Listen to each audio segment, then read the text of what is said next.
All right. I got my PowerPoint up here. All right. So welcome, everyone. My name is Crippen. I'm with InOcean Enterprise. I know that this is the innovation showcase, but we thought we'd take it in a little different direction and talk to you about a trend that's going on in the industry that really doesn't get a lot of attention at these conferences, and kind of wanted to go over it with you today. It's real estate investment funds. And as the REOs start getting transferred from governments and institutions back into the private sector, we believe that this trend will pick up. And I want to talk to you about four different ways really, on how you could participate in it. And really this is just to get you guys thinking about this trend, because we believe that there are going to be a lot of opportunities for agents to service these. First, before we get going, I met a lot of you at the booth today. I wanted to do some housekeeping and clear some things up. This guy, I am not Brett Favre, and I'm tired of everyone coming by and asking me for his autograph, by the way. All right? I get it a lot that I look like him. Just kidding. I want to lighten the mood a little bit. How many people in here are agents? All right, good. This is kind of geared toward you guys. So let's keep going. So real estate investment funds. All right. Before we get going and start talking about this, I want to give a disclaimer, because people get excited about real estate investment funds, and even though it is simple, it is really not that easy to get going in an investment fund. I'm not a lawyer. We're not looking to raise money from you for any of the funds that we're involved, so you can relax. I'm not a lawyer, but if you're going to participate in a real estate fund, you should get the best lawyer that you can get to write the private placement. We'll talk a little bit about that. I'm not a CPA. I'm not giving you any tax advice. It's just me, and this is what I see. All right, so we'll get going. Now, this is a big topic. I only got about 20 minutes to talk to you about this. I just want to kind of peel back the layer so that you can see how real estate investment funds work, how they're structured so that you can service them, how you can participate in them, and how you can even sponsor a fund yourself. And then we'll kind of wrap up and tell you about what it is that InOcean does. So why you should listen to me or my experience. So I started in the real estate industry, the mortgage industry, about 15 years ago. I worked with a national lender, rose up through the ranks, and soon I was managing about 500 brokers across the United States. Thought I could do it better, opened my own lender, had 40 brokers working for me. We were knocking out of the park.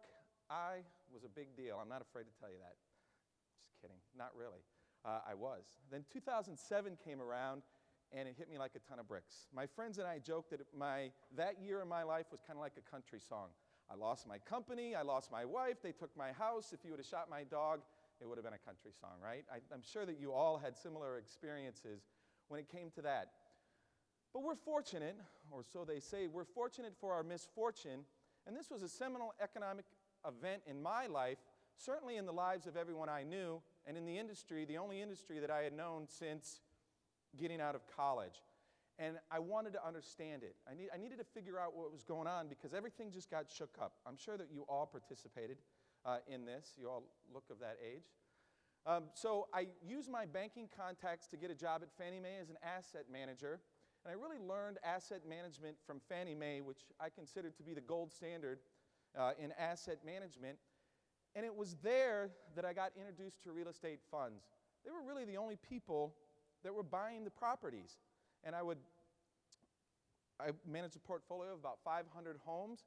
And I started looking through the contracts, and it was fund and fund this and fund that and fund this. And they were really the only people that were purchasing the homes, as I said.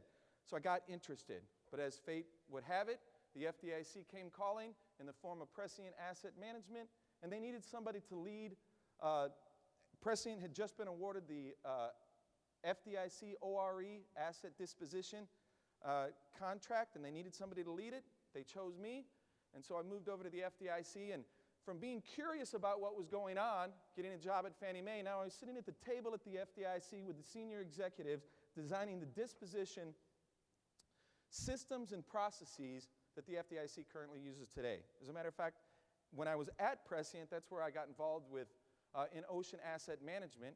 We worked together to develop a unique asset management database platform that is currently used by the FDIC, and we'll talk about it a little bit later because it's unique. Well, I did that for about 2 years. Under my tenure, we closed about 150 banks, and let me just tell you that nobody's happy when a bank goes down.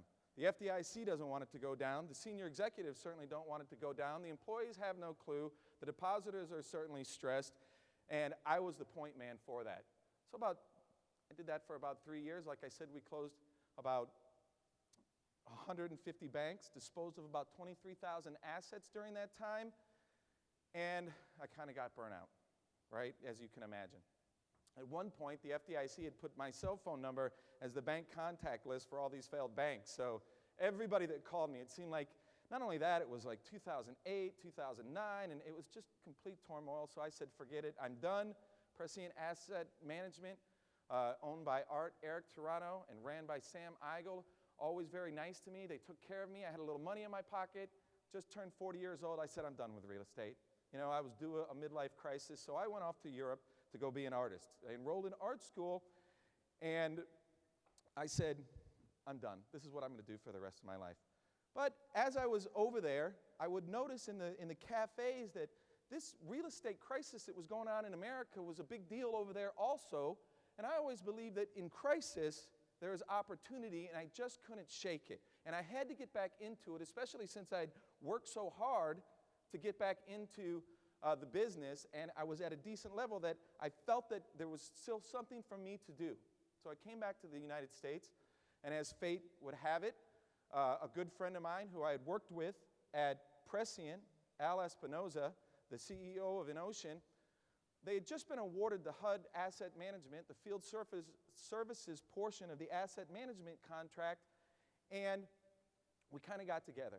Now, he didn't need an operations guy. We have a brilliant COO, Amos Alexander, Six Sigma black belt, MBA, and so he really didn't need a guy to run it, but Al's a very smart guy, and he said, listen, Chris, with your experience in the industry and your creativity, he goes, I want you to explore other options, to study the trends and see what's going on. As a matter of fact, he had a map, and this is what he wanted to do so that he could use this contract to expand his footprint so that he could better service the REO providers and increase InOcean's footprint.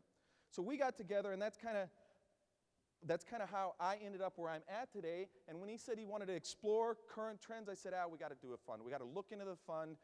Funds are the way to go. When I was at the FDIC wasn't necessarily interested in holding properties. They had their main goal is to replenish their insurance fund. And as banks were falling down, they needed as much money as they could. So we explored a lot of alternative disposition strategies when we were at the FDIC. Bulk sales, auctions, Dutch auctions, you name it, we really explored it. And that's really where I got to know the big players in the fund game. And we'd worked within InOcean Enterprises to do a lot of these alternative dispositions, and we'll talk about in a minute. So when he said, Chris, I want you to come on as Director of Business Development, I said, Al, we got to look into the fund. So that's kind of how I got into the fund, and now I want to talk to you, kind of peel back the tarp of how funds work. There are 3 ways that I believe that you guys can participate, especially brokers. One, this is only going to pick up the funds. Hold on, let me go over this first before we go, and I'll tell you how you can participate. So before we get going, I want to talk on a real macro scale on what's going on in the economy today. I was at another conference, and I heard the chairman of the Board of Reserves in St. Louis, and he had this diagram up here, and I thought it was really interesting, kind of a macro picture of what's going on. So what happened back in the early 2000s up to about 2007 is that all these private companies wrote a lot of debt with collateral on assets. The bubble burst. Usually what happens when a bubble bursts, the government comes in and they support the assets in the banks, and that's exactly what happened. The GSEs were assumed by the U.S. government. I think it's we're at 539 banks have failed so far, and we've went from private to public assumption of assets. That's what happened from 2008 to 2010, and it's still happening currently.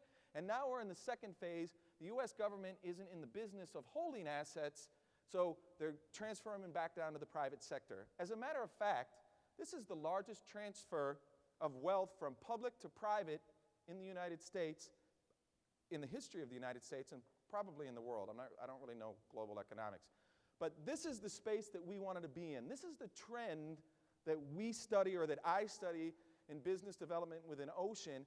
And as this picks up, it's only going to get bigger, right? We just got through the whole debacle with the robo-signing. Kind of got a delay there. Fannie Mae, Freddie Mac, FHFA says that they're going to start dissolving that. So this will keep picking up. And as this picks up, this guy, or guys like this, are just going to get bigger and bigger. I'm sure that in each and every one of your marketplace, on your newspapers, in the real estate sections, they talk about fund guys. I live in South Florida. This guy raised $40 million. The average size of a fund is about $5 million. And we believe that it's just going to start picking up. And this is the most interesting trend that I study, or at least the one that I'm the most passionate about. And so we study, how can we service these guys? So this guy here, he raised $40 million, and he buys bank assets in South Florida. So like I said, there'll be more and more of these guys. And you can actually participate and sponsor a fund yourself. I can tell you from my experience with funds, what's needed most, or what's the most difficult part of a fund, is deal flow. It's finding opportunities in the local market. That's what's needed. So if you're a real estate agent, there's an opportunity there. We'll talk about it in a second. So what is a fund? So I pulled this off the internet. It's a sophisticated investment structure allowing groups of like-minded investors to purchase, control, and profit from lucrative investments. It's a definition of a fund. So that kind of sounds like a security, but there's an exemption in the law called Regulation D. And that's kind of what all these fund guys work for Regulation D, exemption. 506 is the most common. We're not going to get too in detail. If you want to stop by my booth 121, we can talk about fund dynamics all day long. But Regulation D was put in place so that smaller companies could raise capital without having the expenditure of having to file with the SEC and go through the whole Facebook kind of capital raise. So this is what funds are all about, or basically the textbook definition of a fund, all right? So what's a typical investor? Who invests in the fund? So we have a fund, so where do they get their money from? Well, a typical investor that we see is predominantly 50 years or older, usually experienced investors, and they're always looking for investment options. And I would say that as the economic crisis worsens around the world, that real estate in America is only going to get more and more attractive, not only for Americans, but others around the world, especially at current market rates. More importantly, an investor for a fund, a Reg D 506 fund,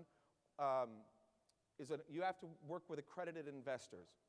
An accredited investor, so this just changed, by the way. Like I said, I'm not a lawyer, and if you're going to start a fund, we can talk. But basically, they have an income of about $200,000 per year, joint income of about $300,000, and have a net worth exceeding $1 million. That's kind of the profile of the people who are investing in these funds. Like I said, I'm trying to give you a dynamic of what a promoter does, who's investing in the funds, and we'll talk a little bit so that you can kind of understand it, so that as you identify them, you can work with them and generate more business and more fee income for you. Or what hopefully I can do is kind of encourage you to explore starting your own fund and passing that opportunity along to people that you work with as well. I think that as much capital as we can get into the system to purchase these distressed assets, the better off we're all going to be, so that we can get this pig in the python through, so that we can get on with the American experience, right? Is everyone following me? Anyone going to sleep yet? Okay, good. It'll pick up in a second. All right, so why do people invest in funds? Why wouldn't somebody just go out and buy a home? And they do. I got to be honest, the number one person that would invest in a real estate fund would be someone who is currently investing in the real estate market. But why would somebody want to invest in a fund? Obviously, they're accredited investors. They do well. People participate in funds so that they can participate in real estate opportunities otherwise unavailable to them. So when my tenure at the FDIC at Precedent Asset Management, we would put together bulk sale funds of 50, 100 properties, and they would sell for $2, $3 million a pop. And they would have a significant discount on them, but if you didn't have $2 or $3 million cash, there's no leverage when it comes to buying these bulk sales. If you didn't have $2 or $3 million cash, you just really couldn't participate in this. So the number one reason why people participate in funds is so they can participate in opportunities that they would otherwise not be able to participate in. I guess I should say the number one reason is the potential for high returns, right? And I believe that if you can purchase properties at current market rate, the average fund has a hold time of about 5 years, that if you can purchase them at a current market rate with a little bit of a discount, maybe at 80% of current market value, 90%, typically the bigger the fund, the less spread or the less discount they need on the acquisition. But I believe that if you hold them and carry them for 5 years, which is the average hold time, I believe that the returns that are going to be available are just going to be more than what people think now. So people invest in funds for the potential of high returns. Last but not least, and I shouldn't say last but not least, there are all types of reasons why people invest, but a major reason is risk mitigation. So if I had $50,000, I wanted to buy a couple units in a share of a fund, and I wanted to buy a property. If that property didn't quite work out and I put all my money into that property, it goes under, I'm done, right? But if I can invest in a fund of $5 million and I have 2 shares and there are 100 shares in it, then I can buy 50 properties, or the fund can buy 50 properties. So if 2, 3, 4 properties fail, it's not a big deal, right? So risk and mitigation is another reason why people invest in funds, all right? So what kind of properties are funds looking for? So I talk about funds a lot with people. It's kind of a passionate subject with me. I meet with a lot of fund guys too, but fund guys. And they always ask, well, you know, we can't find properties that funds would want. They need really steep discounts. And I pulled this from one of the private placements of a fund that we're looking at. And as you can see, this is a typical metrics of a property. Get in, you purchase a property about $56,000, a few rehab repairs. You're looking at about 80, 85% of the current market value is all that you need for a fund to be happy. It needs to be in a decent. So different structures that you can have with a fund. Some are buy cheap and hold. Some are buy cheap, rent out. REO to rental seems to be a big trend that's coming. But so a fund with a discount of about 10, 15% off current market price in a decent, stabilized market with rents, not too difficult to find in any of the markets across America. As a matter of fact, a lot of people are looking to put together funds to buy properties that are going to come on the market. I'm under the assumption, or I believe, that there are current properties on the market that would satisfy any of the funds that we deal with, and they just need local boots on the ground to identify them and present them to the funds. Never syndicate a 6. So we're talking about properties. So you'll identify, hopefully I can stir up enough so that you can get enough interest, so that you can, when you see these fund guys, you can kind of understand the metrics of who's investing and who's looking for the properties, so that you can start looking for properties for them and presenting them for them.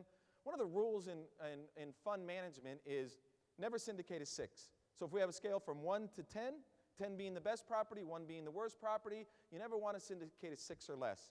You don't want any dogs. The reason why funds are started is for the investor. It has to be a good deal for the investor, right? Nobody's looking to make money or equity stripping off investors. It has to be a good deal. So the rule of thumb is we don't want any dogs, never syndicate a 6. 7, 8, 9s, and 10s are the kind of properties that funds are looking to buy. All right? Moving along. Why set up a fund? So why do people set up a fund? Why would you want to set up a fund, or why would you be interested in set up a fund? The number one reason why you want to set up a fund, I believe, is control. So that if I raise $5 million, now I can control where that $5 million goes. I can identify the properties, and I can hire the local professionals to purchase the properties, acquisition fees, disposition fees. I can control who does the property management on these fees. I can control who does the rehab on these fees, on these properties. and I can choose to do these services, and I can earn the fees so long as it's at a competitive market rate. So the number one reason why a fund promoter starts a fund is for control, so that they can identify the properties and they can get the broker fees, they can get the rehab fees, they can get the property management fees. And then last but not least is equity participation. So if you start a fund, most funds require that the promoter invest in the fund. Doesn't have to be a little bit. Maybe they just want to see, investors like to see that you have a little bit of skin in the game.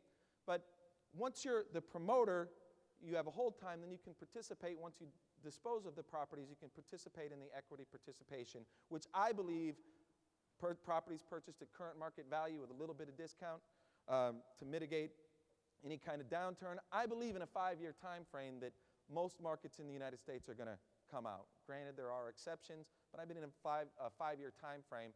Markets are going to experience some sort of appreciation. All right, so we talked about controlling and the potential fees that could be associated with a fund. Here are some of them. Acquisition. So when a property is purchased, it's typically purchased through a real estate agent. If you are the promoter of the fund, you can determine, or you can be the buyer's agent for that fund, so you can get 3 to 6% on the front end. Property management fees. So long as you manage the properties, you can charge a property management fee.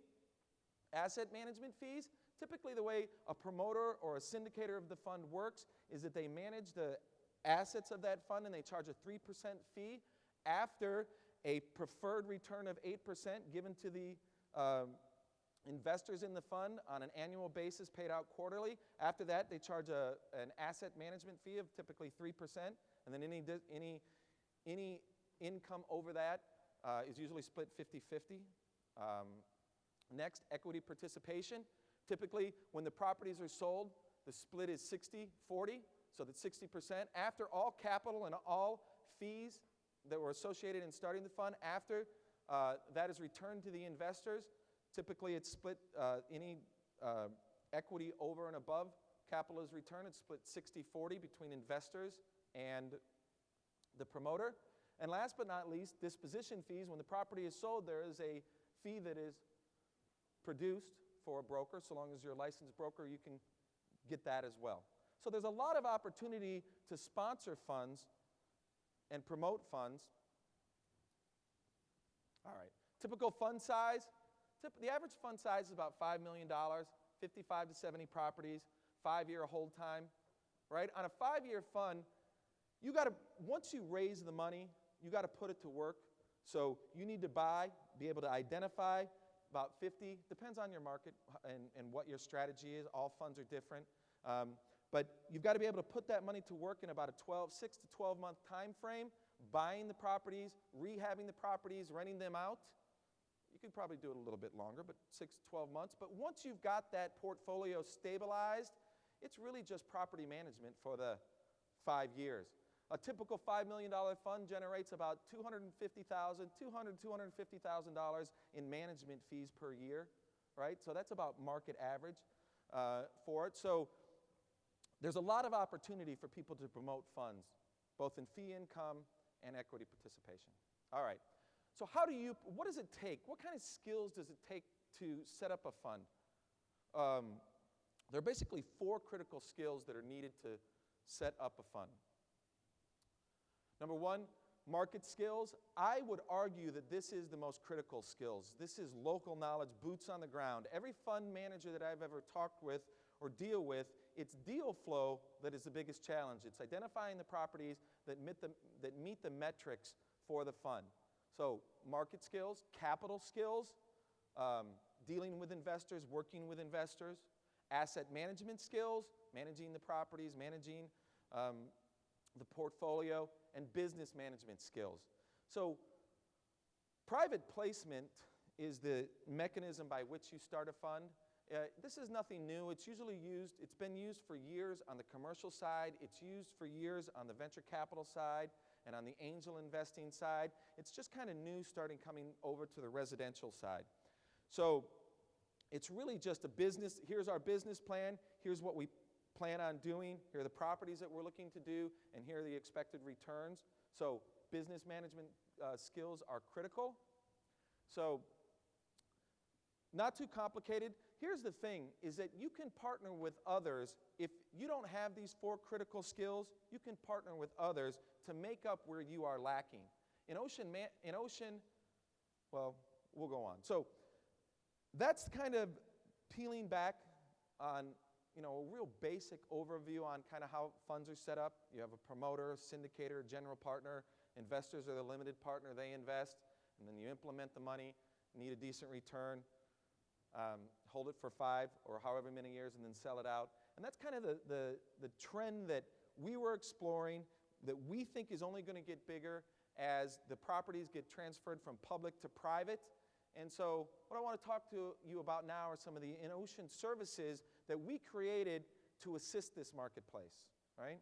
So we saw that this was coming, and we currently manage about 10,000 properties for government agencies, institutions, and other portfolio owners.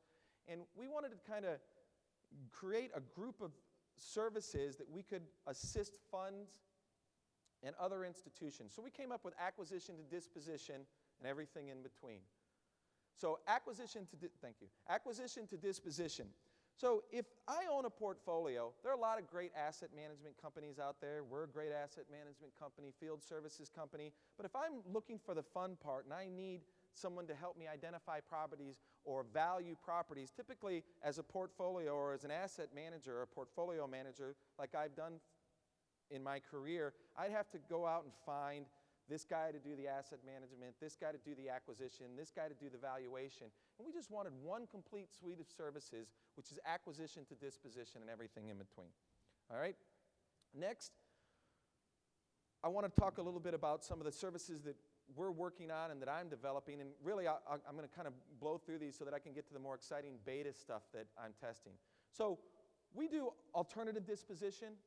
InOcean started as an IT company and moved into asset management, worked with us at the FDIC, Prescient Asset Management, was awarded the HUD contract, and has really evolved into a full-service national big player in the asset management piece, but they still have that legacy IT. So as a business development director, I get to play with all these pieces. I get to play with the IT department, I get to play with the asset management department, and one of the creative areas that we're in, or that we have, is alternative disposition.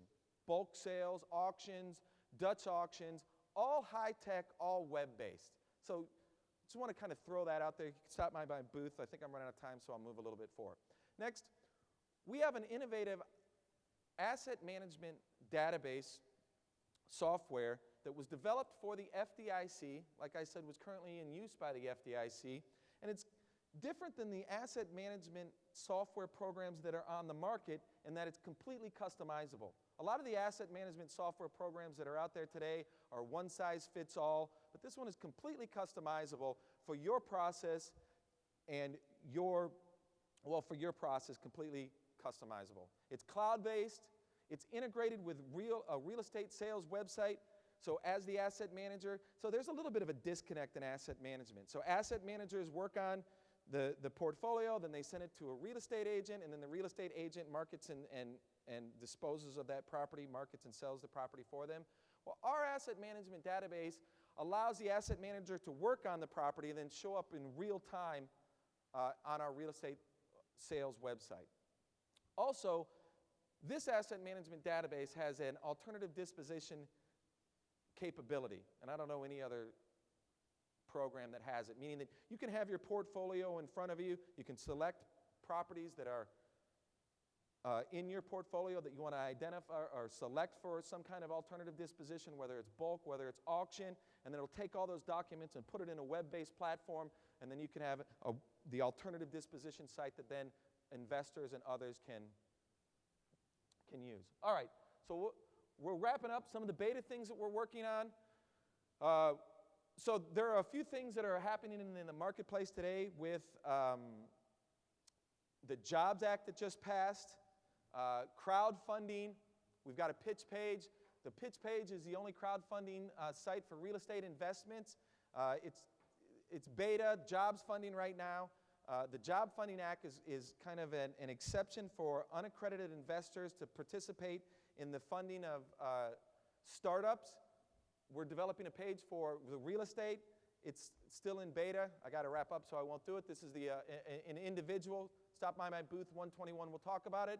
Also, being in the mortgage industry, we work with a top consultant to develop products to service innovative mortgage products, working with a consultant and a coach to work with REO asset managers for mortgage brokers to identify and work with REO agents to assist them with the financing. We also partnered with Sagamore Home Mortgage to present unique solutions for the REO industry. One of the biggest challenges as an REO broker is mortgage products. I know as an asset manager and an REO broker, you got a cash offer or a finance offer. I'll take the cash offer all the time. We're working with Sagamore to develop mortgage products and solutions to circumvent that or to solve that. Anyways, that's about all I have. It's a big topic. I want you guys to get excited about funds. It's going to be the trend going forward. I know that FHFA just announced that Fannie Mae is starting to explore REO to rental, and I think that we'll see a lot more of that as these government agencies and banks and institutions start unloading their properties. So I just want to kind of get you excited so that you can understand kind of what these are doing. I want you to know that you have the ability to start a fund yourself if you're an REO agent or you have local expertise that's desperately needed. But that's pretty much all I have. They're telling me to wrap up. So I was going to do some questions. I don't have time now. So if you want to come by booth 121, I'll be happy to talk to you about funds in Ocean, all of our services and products for mortgages and for REO brokers. But that's all I've got. Thank you very much for your time, and have a great day.